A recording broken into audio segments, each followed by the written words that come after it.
NNPC Exploration and Production Limited has achieved a historic breakthrough, recording 355,000 barrels per day on December 1st, 2025, its highest output in 36 years.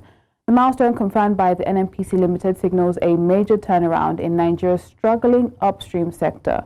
With average production rising 52% in 2 years, the company attributes this surge to stronger operational systems, disciplined asset management, and targeted field development. The achievement boosts investor confidence, aligns with national production ambitions, and reinforces NNPC's E&P's role in driving Nigeria's long-awaited energy sector recovery. Seun Dania, energy consultant, joins me now from London to share more on this. It's a pleasure to have you here this morning. Good morning. Yes. Thank you for having me. Always a pleasure. And from your perspective, obviously historic, you've always talked about sustainability. I remember the last conversation we had, it was about sustaining momentum. But looking at what's happening now, what specific operational reforms do you see as having enabled NNPC E&P to raise production by 52% between 2023 and 2025? I believe so far we've seen that the government has indicated the need to increase our output, and they have invested quite a lot in security. They've also invested in turnaround maintenance. They've also invested in giving out licensing more operators within the space, and also encouraging them to bring in money and ultimately security. There's been a lot of investments towards pipeline security. I know definitely for about a couple of months, we have recorded next to zero loss of crude oil to pipeline vandalism or theft. So those are significant impacts that have allowed us to reach these numbers now. Yeah, and I'm also, I know we try to avoid the political arm of this conversation, but would you say a leadership change has also played a role in what we're seeing happen now with the company? Are there any significant milestones or specific things that have happened, both operational-wise and outside, that have really impacted the company? Definitely. Of course, we start from the top. The presidency, there's a new administration. We also see that change has been made in NNPC. NNPC is now a limited liability company. It is now operating as a business that is supposed to generate revenue and generate profits for its shareholders. And the federal government and people of Nigeria being part of shareholders, and we have other investors. So they are getting investments, they are investing, they are operating like a private company, sort of like something similar to the NNPC, which has been profitable since inception. So yes, a leadership change has signified to them that this cannot continue happening. We need to make profits. The country depends on this crude oil output. So yeah, definitely leadership is one of the fundamental factors. Right. And we know that there are huge ambitions for the company. 2027, they're hoping to reach 2 million barrels per day. 2030 is 3 million barrels per day, I beg your pardon, and fresh investment of $60 billion by 2030. Looking at what we're seeing now and this recent performance, would you say that Nigeria's chances are improved? Their chances of meeting this 2027 and 2030 national output targets? It's a high from where we are now. Those figures is definitely high, but it signals to investors, to stakeholders that the government is serious, NNPC is serious. I believe that we're on a good trajectory. What we then need to focus on is sustaining that trajectory. So yeah, we're able to announce this is a record high for the past 30 years in one day. We need to be able to maintain those. So we need to measure metrics like how long, let's say maybe a 90-day performance metrics. See if we are increasing over time or it's just a one-off spike.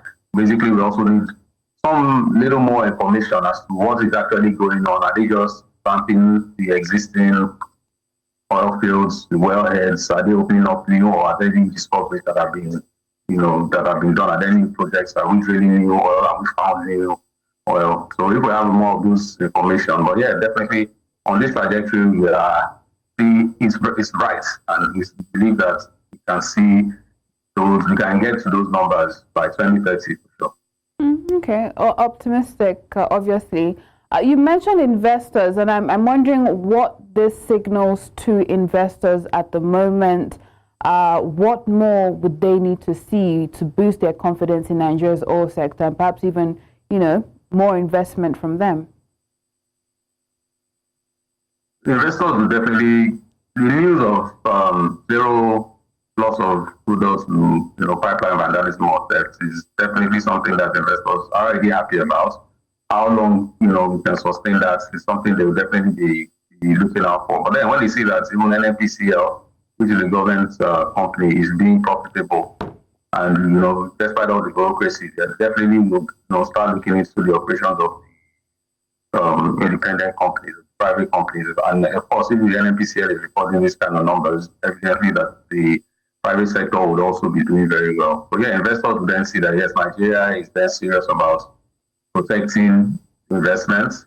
Meaning when they bring in their money, they are not constantly trying to secure themselves, and it will signal that investors will be willing to farm into different existing fields, or actually participate in bid rounds everywhere. I know we just concluded one marginal field bid round, and there were quite a lot of interest. Yeah, so investors will be, a lot of people will be in the market now looking for partners. Investors will definitely partner with them, seeing that these kind of changes are happening. But yes, they'll definitely still take a little step back, see how long we can sustain this. But so far so good. The signs are positive.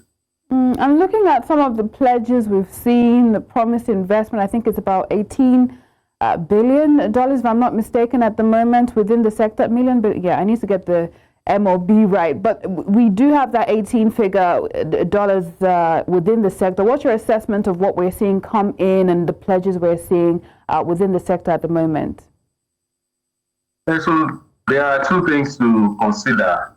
So there's ambition, and then there's what is actually on ground. So yes, those numbers would reflect ambition, which can definitely be more because Nigeria has huge potential, not just with oil, with gas. We have huge gas reserves that the world needs.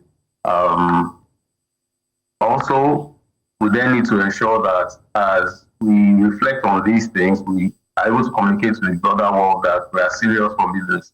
We're able to, people know that when they come in, we are scaling, there's a plan. There needs to be more transparency from the government side, and it's not just ambition to say yes, we want to do this. It's actually showing what is actually coming in. Let people see. That will also inspire other investors when they see that we are securing these investments. And people always have the fear of missing out. When they see that other people are putting in their hard-earned money into Nigeria, they will definitely also follow.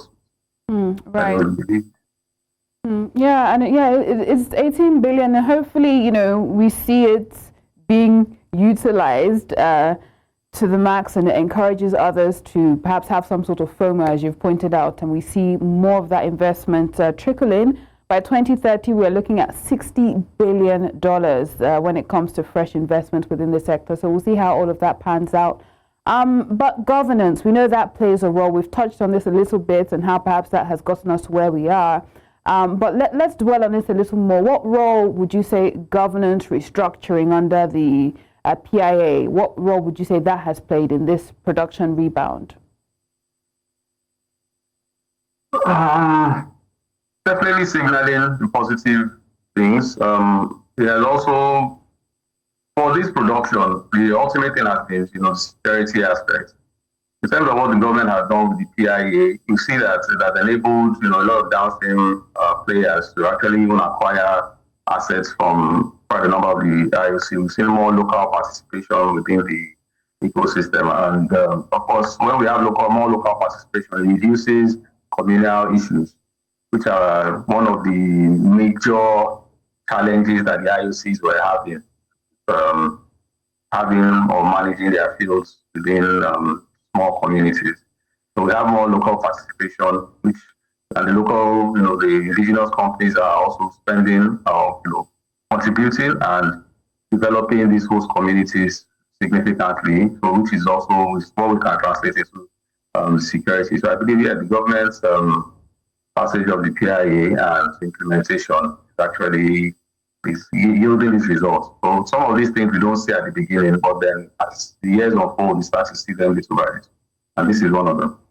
Okay, so with time. And looking at how the NNPC E&P, does that need to balance increase output as well with worker safety, community engagement, environmental protection? You've touched on that briefly, but let's dwell on that a little more. How can they balance all of that? Yes, you're hitting record outputs, the numbers are looking good, but the safety and the environmental issues as well, how and are they being addressed?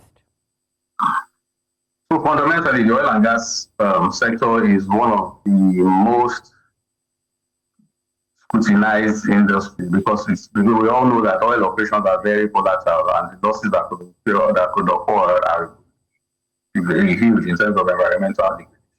So a lot of processes and policies are followed to the dots. I believe that the NNPC E&P is definitely not cutting corners. They will definitely be following all policies and procedures. And we believe that whatever it is that's being done, as they make sure that all the private sector, because it's not an industry that you can actually, not in this year, that you look at, profits without considering the environmental factor, because it's not of any benefits for you to ramp up your productions, pump out so much oil today, and then in 1 month's time your oil collapses, or there's oil spill, or there's some kind of environmental degradation that's going to alter your operation.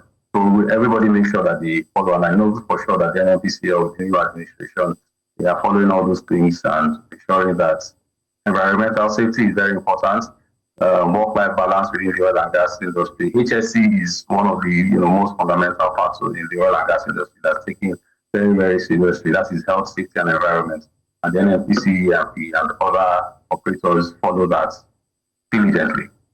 Right. And we know that one of the policies that was brought forward was the pump and dump policy within the sector. And we know that there are some underperforming assets. So are there any specific underperforming assets that were revived? What are the strategies would you say drove some of this improved delivery? And, are there specific, is there more that needs to be done? Definitely more needs to be done. The administration has revoked underperforming operators who, just did it for oil fields, and they had revoked a lot of those licenses. They reissued them to people. They've actually put in processes in place to properly verify people's work programs to ensure that they are willing to optimize. And the government is also helping through different investments operations to secure investments for some of the local participants. And Nigeria is opening up. A lot of businesses these days are looking to invest in Nigeria oil sector, both in oil and gas. Technically, there's more that can be done. We can ensure that some assets are well protected. We can ensure that the government actually is able to give incentives that will reduce gas flaring so that people can properly invest and monetize the gas that we have. Also, give you some level of incentives that will allow operators to be able to maximize their production, maximize their investments. But yeah, there's more that can be done. But are we doing it all right now? There's not enough data to be able to say particularly what has really been done that has amounted to this increase in production. But I want to believe that for where we are going, considering the quota that we are also even asking from the OPEC, it will be sustainable production. Right. And another challenge that has been in conversation within the sector has been the alarming shortage of skilled professionals, especially to drive the next phase of growth. Yes, you're having you may have the investments coming in. Yes, you're hitting these outputs, but the professionals that will drive the next phase of growth, what are some of the challenges in that regard, and what needs to be done? So the challenges that we face are still the challenges around insecurity in all those oil regions. However, with the PIA, most of the businesses establishing trusts, which they are mandated to, provide education and skills within the local host communities first before even looking outside. we may not get it right now. There may be a shortage right now, but evidently we have a lot of people who are already, doing internships in different oil fields. So on year, we have different cohort programs run by several companies, and are training people locally to be able to take on these skills. So we know that in a couple of years, apart from the gap that we are seeing due to people relocating due to insecurity. But I want to believe that as we are seeing these things, there's more jobs available. There's the pay, of course, is also properly effective to compete with global standards. We'll then start seeing more and more people coming in to fill those gaps. But yeah, as it is, there's a lot of training that's going on day in, day out. The federal government, even the private sector, are investing a lot in skill development within the local communities and within Nigeria itself. I know that for sure in a couple of years we'll have quite a number of people who will be skilled and provided access to internships on all these oil fields, so that they will definitely have hands-on and practical knowledge. Yeah. Know that we will be able to fill that gap. And what not? If not, there's also some level of technology that can be used to bridge the gap, but we know for sure that we will be able to create a lot of employment within this space based on the amount of skills that's currently being developed. All right, hopefully we see that pace, because we know the international oil companies are taking a step back a bit, especially with onshore assets. Locals are coming in, and hopefully we're able to see that knowledge transfer. In terms of partnerships, what have we seen with the NNPC E&P, right? Are there partnerships, strategic partnerships, commercial alignments that have helped them so far, and how can they continue to maintain that momentum to exceed production benchmarks?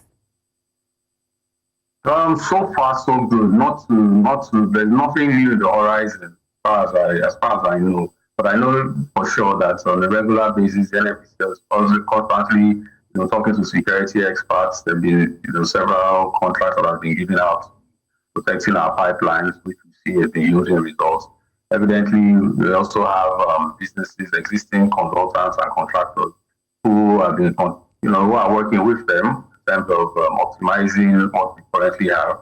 Those results we are seeing lead to this increase in prices. There's also different investment partners, and but nothing that I can recollect off the top of my head that's new that's warranting this. But evidently, it's an ongoing process. New partnerships are formed on a regular basis. We know that the NNPC is running as a full company, and they are the ones driving it. They evidently will be able to. They are working with different partners on bringing them on board, and as more information is available, I'm sure that they will make it public. When they sign the exclusive or deals that are newsworthy. All right, and to tie things together, highest daily output in 36 years for the company. This achievement, does it in any way redefine Nigeria's reputation as a reliable crude supplier in the global market, or we're going to need to see a lot more? We need to see a lot more.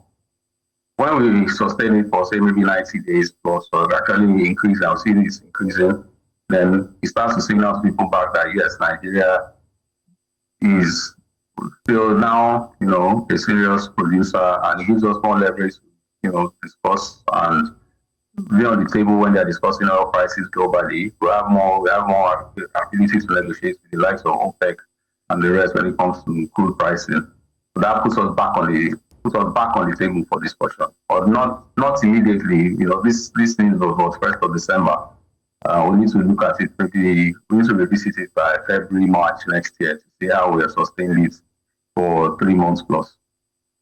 All right, thank you so much, Seun Dania, energy consultant, joining us from the UK. Pleasure getting your perspective on this feat for the NNPC E&P. Pleasure.